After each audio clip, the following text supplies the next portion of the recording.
अनज्लायग्रा लोगोफोर दिनै आं दोंसे गोदान मेथाइ सुजुनो नागिरनायखौ नोंथांमोननि सिगाङाव ससे मा होनो बेखौ स्टाइल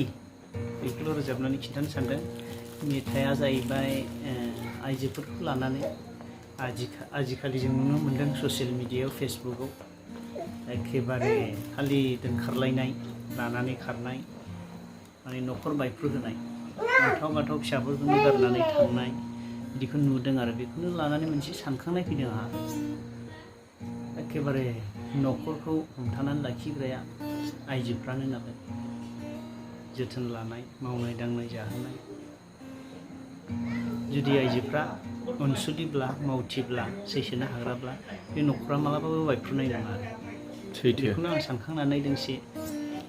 सुराथ' आंना कमनखा एसे आन्दाज मोनखायो बर' गोथां बर' गोथां अब्लाबो सुजुनो नाजादों आरो दोंसे ओरैनो माबायदि जागोन सोदोबा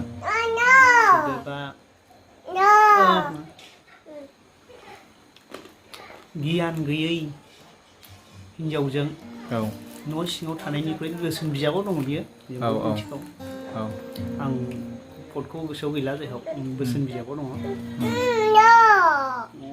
मासि अनेरा फिसाजोआ हाबा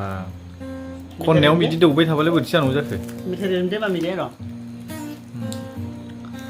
खनसे दा दौथ'सै आइयो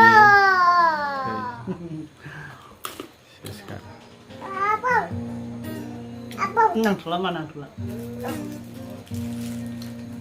दे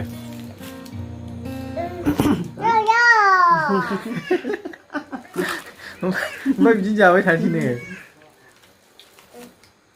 बे जोबागौ मानि दौबाय थासिगोन नामा मामिन दोनदो दे मादे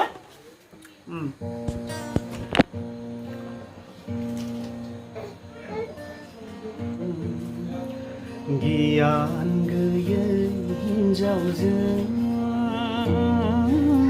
न' सिङाव थानायनिख्रुइबो उखुम मुदायावसो थानाया गाहामसिन गियान गैयै हिन्जावजों न' सिङाव थानायनिख्रुइबो उखुम मुदायावसो थानाया गाबनो ओंखारोलै माथो जेब्लाबो सुख गैया ना बेदरजों रद' रद' जाब्लाबो गोजोननाय गैया माबोरै जागोनथाय लोगोफोर एसे कमेन्टसआव हरदो खिन्थाहरदो बेनो आरो हायोबा सोदोबफोरखौ आंनो हर आरो जाय सोदोबफोरा आंनि दिमागाव हाबफैयाखै बेफोरखौ आं नोंथांमोनाव दंबो जानो हागौ जागोन थागोन मानो थाया जानो